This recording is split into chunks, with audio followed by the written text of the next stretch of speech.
was Renekton and Camille. But the Poppy actually showed a large amount of effectiveness. So if we're looking to see something similar from this round where Licorice is trying to get as big an advantage as possible, that's what we'd see. But actually, since EG will have first dibs on whatever mid they want, if they opt not to counterpick, they're just throwing bans at Jizuke. Yeah, I like this. The Nocturne ban continues on. I think that makes a whole lot of sense. I want to see a Poppy ban here legitimately. I actually want to see Cloud9 say, you know what? Like, I was legitimately surprised they actually banned Renekton or Camille. Because in what world does Licorice lose that matchup against Kumo? Yeah. Of the 10 players here, and these are teams, by the way, who won their first best of 5 to get here, Kumo was the only player on either team to have a negative gold difference in the first 10 minutes of the game. The only player with a weak laning phase. Regardless of that, like EG, obviously we're still able to pick up wins. That's good. But I feel like if you're Licorice, go ahead and take the fighter matchup. You're going to win that anyway with the caliber of player you are. That Poppy is still up though. Cloud9 preferred to ban away Jizuke. Yeah. So the Poppy, who more or less neutralized Licorice last game and tanked well in team fights afterwards, he gets to play it again. Yeah, completely agree. It's working in the favor of EG most likely to allow Kumo to play weak side and still be effective when it comes to the team fight phase. But we're really going to see the rest of the C9 comp come together here. They banned out many mid laners and now have to blind pick something for Niski. Niski's had a really diverse champion pool. Probably has to bring magic damage into the fold here, so won't be able to play a melee champ like a Yasuo or an Aurelia.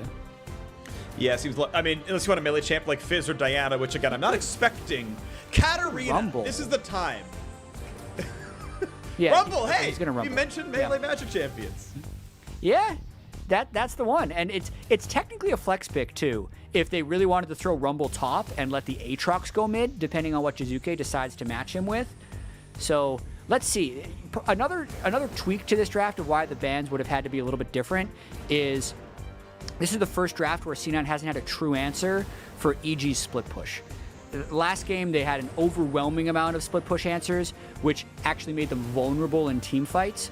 But the Nocturne ban here, the Tom Kent takeaway, means that C9 is actually the stronger team in team fights, and Jizuke might be unlocked to get a little bit more split pushing done if he can get to that stage.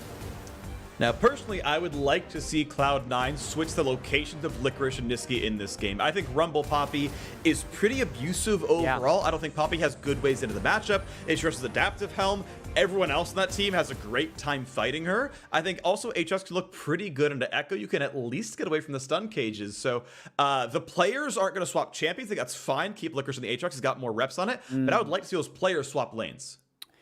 I mean, it's definitely possible. It hasn't been something that C9 has really done any of. It's generally they're the team that swaps champ rather than swap player. Last year, CLG experimented a little bit with swapping player lanes in one of the, I think the third place playoff match. But more largely, since I do think it will be Niski in the mid lane here, this is a really interesting matchup because there's actually a lot of debate about whether or not Echo is a counterpick into Rumble.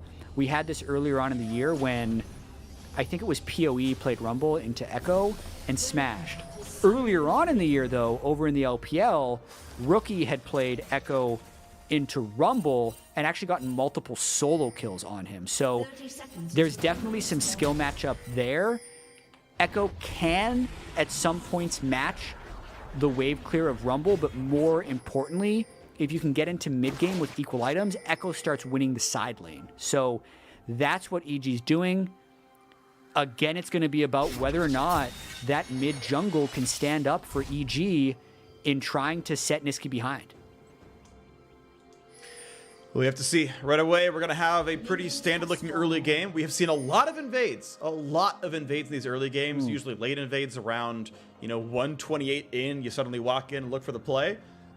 Had a couple of counter punches at both sides, and as Blabber comes topside with Sweeper there, they could easily sweep this ward and go for the invade that we see him do so often. Ooh, actually gives the experience and the extra gold over to Licorice. That's a smart play. When one person sweeps, the other person kills, you actually both get the gold for the ward.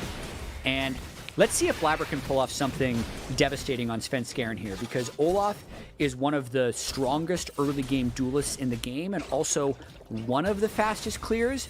So he would have an opportunity to really set Svenskeren behind if he can predict the right calls and take a large camp advantage in the early game.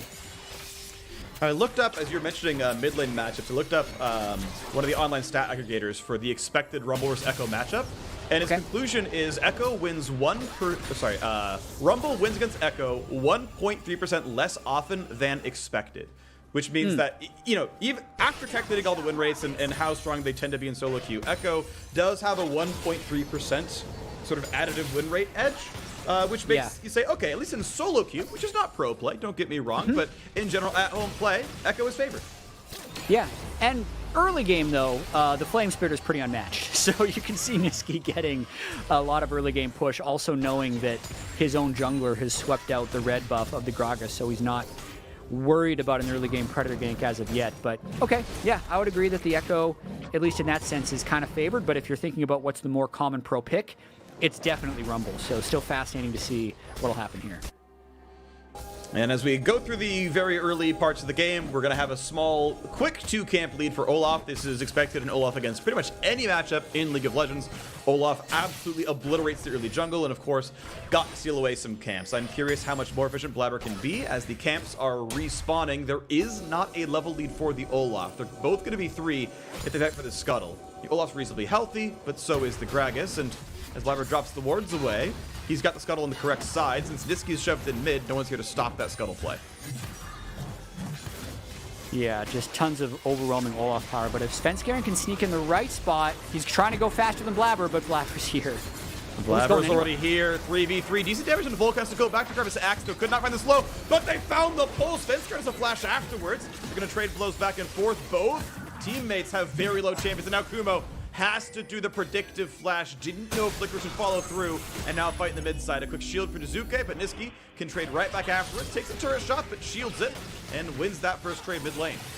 Yeah, highly questionable body slam there by Svenskeren to go in when Blabber is right there with a level advantage. So I think kind of lucky to get out of that with just a flash burned is they're getting pretty cheeky with those trades in the mid lane. I like that one, though. Nisqy got himself overheated, went into that silenced form. Jizuke said, okay, time to re-engage, take that trade. Went well, lands the Q. He's got to be careful. Oh, he flashed to get the pullback. Needs one more auto and finds it. Ooh. First blood, 1v1 for Jizuke. Jizuke, the minions almost kill him afterwards, but he stays alive for now. Down in CS because he's been getting shoved in all game, but knows he has the isolation chance. He can be spotted, by the way. Licorice walked through the vision radius of Svenskeren, and Jizuke realized a little bit too late. Aatrox's coming for him. The greed at the end by Jizuke. He really just wanted to shove out the wave because I can't see the exact experience bar, but the chance he could have hit 6 there. What a hook. He's ignited. He's running low. Snipe is gonna land, and Sven grabs himself a kill in the bottom lane. Oh, man. Well, this game got interesting in terms of people trying to outplay each other. What could have been a really big moment for Jizuke, I think is not, because he's still lost a big wave. He's only got 20 CS at 5 minutes, and now they might kill Licorice, who burned flash to get that Jizuke kill. Has nowhere to go. They coordinate it well, and finally a gank to the top side is rewarded. A great layering of the crowd control body slam, then the knock backwards. Now re-engage in mid. Nisqy has to respect the fact that he's a 1v2 back there. Shooting gets the shield, gonna stay safe, keeps the farm going. But EG have answered back with a kill. They are only 700 gold down. They're still in it, as they are still in this series after picking this one up. We're gonna watch the solo kill one more time though. Level 4 versus level 4. Nisqy wants to finish this shove so he can reset, but he gets tagged by one part of the queue. Nisqy actually doesn't get hit by the return on the Echo Q, but still ends up losing the trade despite bringing Ignite. So you could see what a dangerous game he was doing trying to shove. And yeah, absolutely. Jizuke thinks he can get that Q and back away, but Licorice knows his flash ranges and gets the kill. Blabber, ever aggressive. Actually, geez, this is absurd.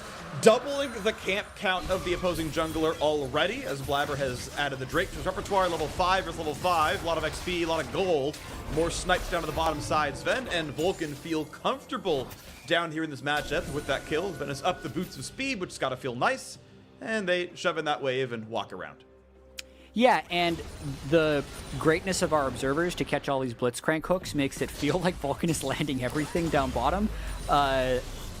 He's definitely landed a lot, and that's making that a big point of power for C9's bottom lane, and is kind of pulling Blabber towards that side of the map for the overall control. But just like thinking overall, 1,000 gold is good, but EG's definitely still in it. I mean, Jizuke can get the split going on. I feel like Svenskeren is going to safely farm until level 6, and unless C9 can orchestrate a dive bottom here with Rumble Olaf, EG might be able to stabilize. I think we have a really big moment coming up if C9 tries to use this current mid lane push from Rumble and do something bottom lane.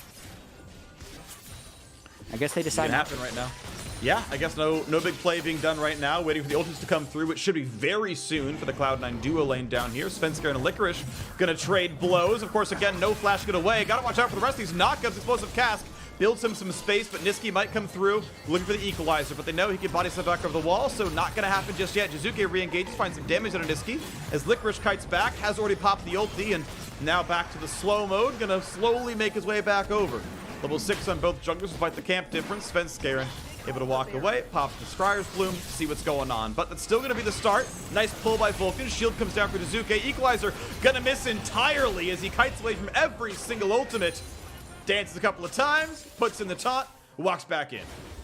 I mean, yeah, Jizuke doesn't even have to burn ultimate. And I think EG was losing this Rift Herald anyway after Svenskeren got chunked towards the blue buff. It is just a really weird feeling I have in this series, Freak, where we keep saying, like, oh, C9 is technically ahead on this play, but it feels like they could have been more ahead on the play, so maybe EG should feel happy about it. You know what I mean? Because Svenskeren didn't die on that invade. Niski was able to ult back to the wave to continue to keep pressure up, and C9 just hasn't completely run away with it yet, and this weak side Poppy is still unkilled, right? So they're scaling up in these important parts, and Jizuke is still even gold with Niski, so at least EG's game plan is still intact. Yeah, and realistically, I mean, it's funny because I agree with your point, right? To the one hand, we've been kind of tempered. We've been sort of given this Pavlovian response of, well, Cloud9 started a fight, so we're salivating. Here's the 3 kills. Oh, why is it not 3 kills? The bell rang. What do you mean? But at the same time, we just saw game 3 where it was a 5,000 gold lead and EG won. The scaling difference, not the same. Don't get me wrong. The team comps change the texture of these games every single time, but anytime where C9 are not closing down on a 3,000 gold lead, you're like, well, okay, maybe they really are just slowing down, or teams are figuring them out a little bit, or EG are just playing better. Yeah, and I've talked about this for a lot of the split, when C9 has been so dominant, and every game they have like a 3,000 or 4,000 gold lead heading into 15 minutes. And I think the strongest part of EG's game is post 15 minutes, and how they're actually able to play the map, or even in last game, how they can coordinate and engage clean team fights. And the fact that C9 has been so far ahead in all of these games, you aren't sure if they're going to be as good in even games. And the people that counter me on this argument say, like, Jat, just because they haven't done it doesn't mean they're going to be bad at it. And I'm not saying they're going to be bad at it, but it's almost impossible for a team as dominant as Cloud9 to get practice playing games even. So, at the very least, EG is more practiced in even games if there ever is a world for them to actually beat C9 in the series. And if they can pick up this kill on the Licorice, that would be huge. Almost solo someone. Kumo Sidespencer walks in for the point blank body slam, and gets that kill picked up. 2-0 on the top side. Svenskeren getting both kills. EG ahead in kill count, but they're under pressure down here. Vulcan is exhausted. Here come the teleport plays. Here comes the fight. Herald will crash. Double TP. Money. There's a ton of burst, and Kumo burning down with Ignite, just barely going to survive, grabs his shield. Still though, Blabber finds a single kill, walks away from Zeyzal. Bane's gotta be careful as well. Next fight could come through. Equalizer forces the flash. Kumo will barely stay alive, but Niski is still hungry. He still wants these kills. Looks for the first slow, looks for the potential TP play on a Licorice, and he's pushing down onto Bang. Zven finds the snipe. Zeyzal cannot flash out. There's 2 kills picked up on the bottom side. All of C9 live. They picked up 3 kills. They got the plates. They get the turret as well. Well, at least I got to say I think EG stands a chance in an even game, because this game is no longer even. This is a 4,000 gold lead by C9 when EG invests 2 teleports to make it to a bot lane play and still gets run over. That's just a disaster. So right in that fight, Blabber's Olaf was so strong from the farming he'd done early to completing that warrior enchantment on Olaf. And what was a close game is no longer a close game. 3,500 gold lead for C9. With bot lane turret already cracked, with double Drakes picked up now already, we're back to the form we saw in the first 2 games where EG don't get to grab anything early on. Now, we'll say, top lane's been pressured. Bang gives himself a turret plate. The one was already grabbed by Kumo Svenskeren earlier. He now grabs number 2 for himself. Licorice goes for a flash play as he's got to get away from Kumo and Jizuke. Puts down the chains, gets away from some of it, still finds the knockup though, but is able to walk away. Now the re-engage as Zeyzal is caught on the wrong side of the map, and he is simply outnumbered. Blabber easily throws in the cleaver, gets the kill picked up, and top is ready to be pushed in. Yeah, Blabber's starting to take over this one. He's going Black Cleaver as well, which I love, on the Warrior Olaf to try and extend the point in time where you're powerful and able to duel people. And he's just kind of running through Ashe and Tahm Kench at this point. So EG, who was stabilizing fairly well early, miss an arrow, kind of took their shot and completely whiffed it with the double TP bottom lane, and now they're suffering the consequences. Yeah, it's going to be a tough road ahead. This is going to be really, really difficult for EG. We're getting to that 15-minute mark. We're already at that 4,000 gold lead. The question is, once we get there, can EG find their way back in? Vulcan goes to the aggressive play. They could find the stun, but they could find a huge engage. 1 for 0, the flash away just barely. No, Blabber will still burn down. It's a 2 for 1 so far in Cloud9's favor. Evil Genius, sorry, 1 for 1. I take that back. They did not get that first kill as fast as I thought. It's been able to be disengaged. As the recall comes through for Licorice, he's not going to be joined in this fight. It's a disengage. A 1 for 1 is not the worst thing of all time. Yeah. Also getting the shutdown onto Blabber means there's more total gold that goes over to EG for that one. It's even better if they can stop that turret from being pushed, but here is where the game broke. EG wants to stop this Rift Herald play, so they just commit. Notice the Echo and the Poppy both arrived, but Poppy was half health and had no flash or ult from the previous fight they just had top lane. So instead of completely retreating, C9's actually willing to stand and fight, and they get huge rewards from it. Niski so freely just flashes over that wall to cut off the retreat path of Bang and Zeyzal, and then the previously killed Licorice can teleport as well to finish with the cleanup. So this is really where the game blew open, and that 4,000 gold lead still stands for C9. It's going to look pretty good for them as Blabber starts with the blue buff, gets it a bit low, and says, all right, I guess I'll take it. I've got a Rumble and an Aatrox for my solo laners. I guess if Sven wants to come down, he can, but nope. Pure pure Olaf power farm. Group them together, throw your Q through both. The leash range allows you to sit both there conveniently without them getting impatient with you. So, pro tip there for the 1 in a million chance where your solo laners don't want your blue buff. And let's be fair, in solo queue, that Rumble still wants your blue buff. Just don't let him have it. Yeah. And Blabber gets some extra gold. For sure. That's actually a fun trick that I don't see enough people do, is the Gromp and blue at the same time. Experienced junglers definitely do it, and you got to see a good example of it there. Where C9 uses this Rift Herald could clinch the series if they can get 1 or 2 turrets in mid lane and really break open that spot to give no safe place for the Ashe and Tahm Kench to set up. I think it'll be big. Blabber, head back there, buddy. No, they pinged him. Okay. Yeah. Tried to cheat a couple of seconds. No, you gotta let it spawn. You gotta grab it. He's fine. And I think it's just tough. I would almost summon it here, but I think they get it from the wave itself. No, they're gonna take the recall first. Okay. I think they're gonna set up for Drake. I think it's them taking the 1 minute recall timer and saying, okay, Mountain Drake is how we kind of secure this one, get on Soul Point, and take Mountain Soul. Okay, so Drake in 50 seconds, Rift Herald in Blabber's hands.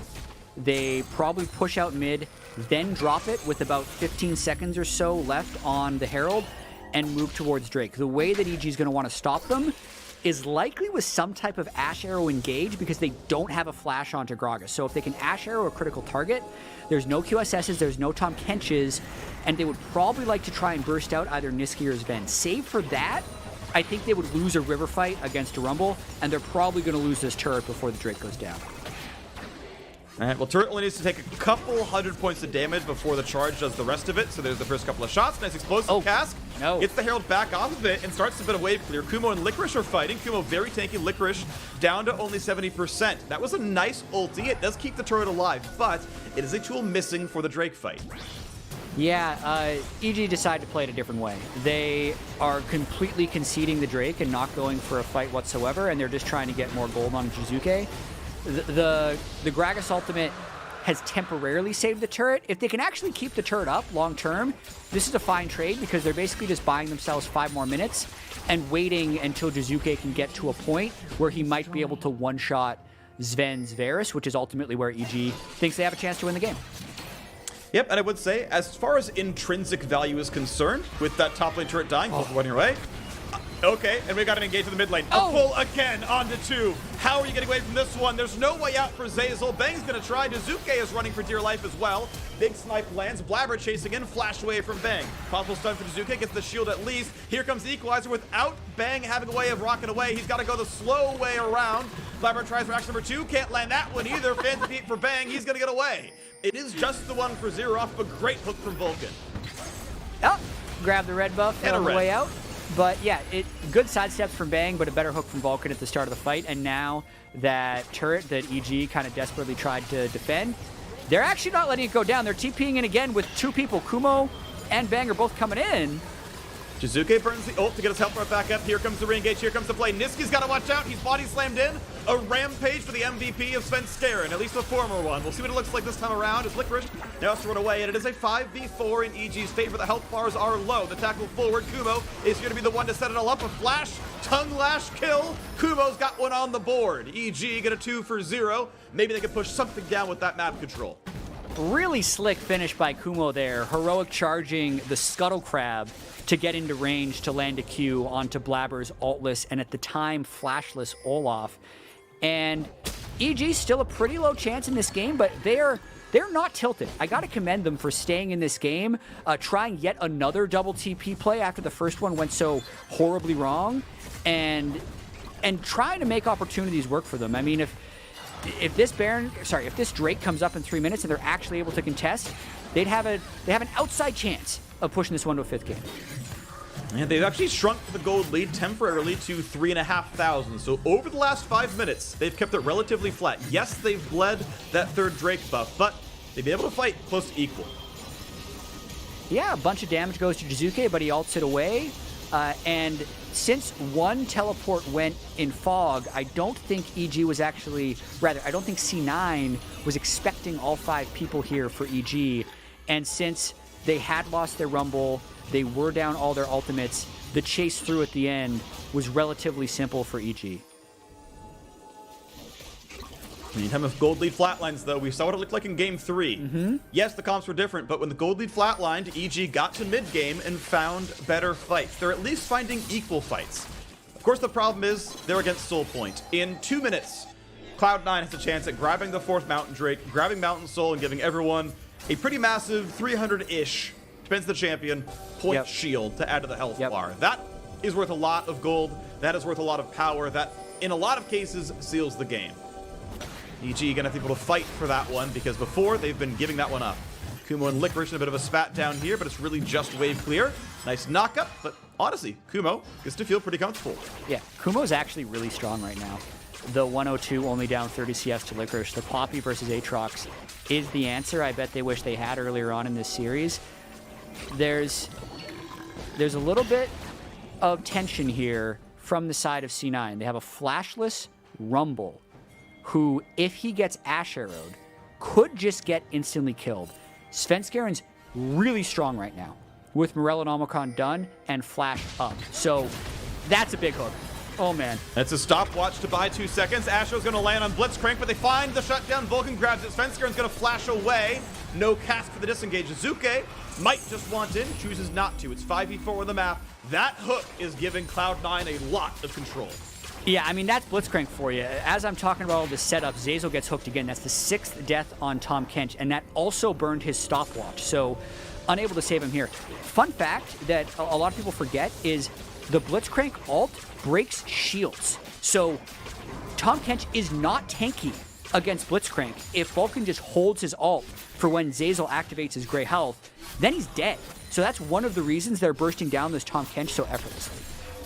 That's one of the reasons they picked Blitzcrank once they saw Tahm Kench. There's obviously like the one you can see with your eyes where he grabs someone, you grab Tahm Kench and get 2 foes, and you feel great about it. But yeah, you literally counter the primary tank mechanism with the gray health by just pressing R at the right time. And I mean, at worst, you can silence, so you can't proceed either, and you kill him before the shield ever comes down. Kumo's going to find a tackle, but can't get much more. Licorice going to burn the flash, just as Kumo did. Now Jizuka's in the back line, can't find anything more than just the shield. Jizuka might get a big ult. Engage. Damage onto Licorice. Looking for the plays. It's going to be the out for the jungler of Cloud9. The top laner going to drop. Bang is safely hitting the backside. Jizuke might be ready to re-engage. Once again, we're 20 minutes in, and EG are finding ways to team fight with a 4,000 gold deficit. But Cloud9, of course, don't want to give away Drake. They would love to find this smite. The problem is they're outnumbered. It's 25 seconds till Licorice respawns, and I believe he will maybe, just maybe, have TP back when he does. I mean, EG playing the long game there. They actually let Kumo reset and let Bang run back to the wave, even though they had a temporary 4v5 and an altless, flashless Olaf. They're hoping to just get another fight in this area, even though the cost of failure is so high. C9 started up again. Let's see if EG contests. You have to win the smite, but you cannot get this away. But they find the hook on his Scarin, and they shut him down. That should be Soul, and it is. Vulcan is doing all of the hard work in this game. Cloud9 get Mountain Soul. The Blitzcrank has been absolutely huge, but I have to question EG's decision not to just go for Drake after getting the kill. C9 resets up position, EG can't get their flank in order, and they burst down Scarin. Now with no jungler, EG's got to go. They got to stop this Baron. Licorice is here, 5 versus 4 in favor of Cloud9. Again, they hook in the Tahm Kench. He's able to get away. Big stun comes in, but it's not enough. Jizuka cannot find what he needs. Zeyzal brings Bang to safety, but Licorice and Niski are still on the chase. It's 2 more kills picked up. Even though Scarin respawns, his teammates are still dead, and this is pretty easy for Cloud9 if they want to simply take the reset. Jizuka sees him recall, can't get the stun. Whew, look at that bot difference right now. 405, 207. And then the 073 Tahm Kench. Zeyzal has tried his damnedest to get vision control down in this game, but the Blitzcrank and the Varus pick potential has just been so damn high. They have double QSS now on those two, so even if Bang tries to fight back with his Ashe ultimate, it'll be turned around. And this is a Baron that C9, even though they have the smite advantage, doesn't need to finish. They're just looking to get another 5v4.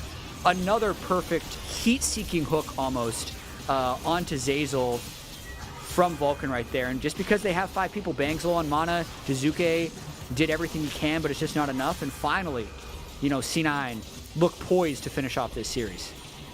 Seems quite likely here. It's not the same as Game 3. The comeback seems pretty far away from Evil Geniuses, so Cloud9 about to make their way into the LCS final. They just got to close out this game, and the odds are ever in their favor.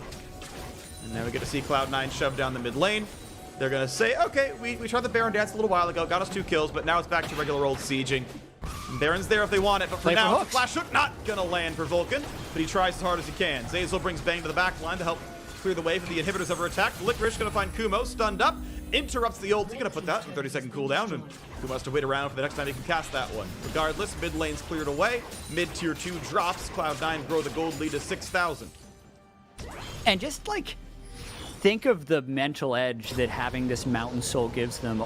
All of those shields on everyone of C9 allows them to be so much more reckless with how they play around these turrets, because they were already winning 5v5s. Now they can just kind of, with reckless abandon, burn Vulcan's flash and feel like it's okay, and also start up this Baron, because the shield is going to absorb a lot of the initial Baron damage.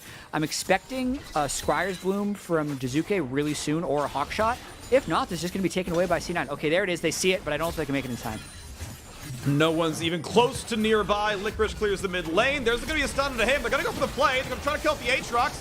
Cass brings them back. That'll at least be a 1-for-0. But Baron still makes them pretty comfortable. Cloud9 hard engage the 4v5.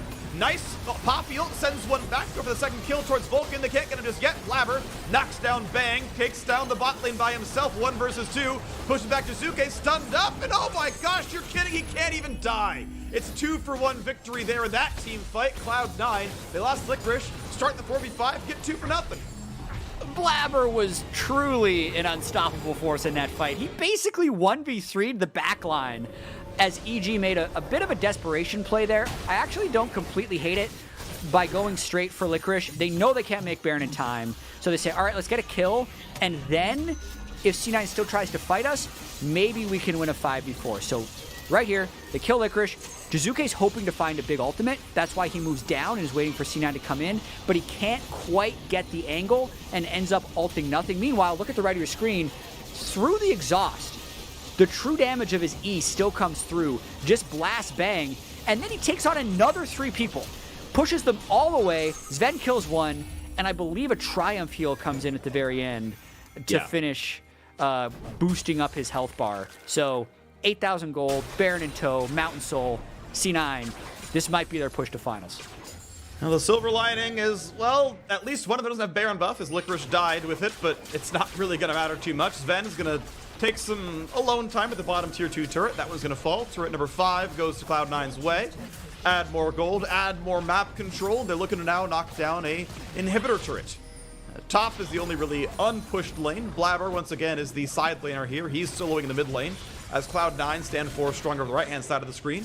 And here comes the wave onto the inhibitor turret. EG going to be pressed to defend this one, but Sven really not taking any damage. And he doesn't have actually good defensive tools on his squad. He can burn the cleanse and that's it, but there's no one to really get people out of the way. Huge snipe comes in, and Jason Blabber just completely shuts down Svenskeren. Now the fight is on towards Kumo, but Bang is free firing, and Blabber will lose his life. That's a 1-for-1 jungler traded on both sides. Looking at a re-engage potentially. Sven's going to feel safe. They're going to knock down the inhibitor itself, and they can walk to mid if they need to. For now, it's 1-for-1, plus a turret and the inhibitor dropping. They might take the reset. We're only 25 seconds away from the Elder Dragon spawning, and C9 do not want to drop that one.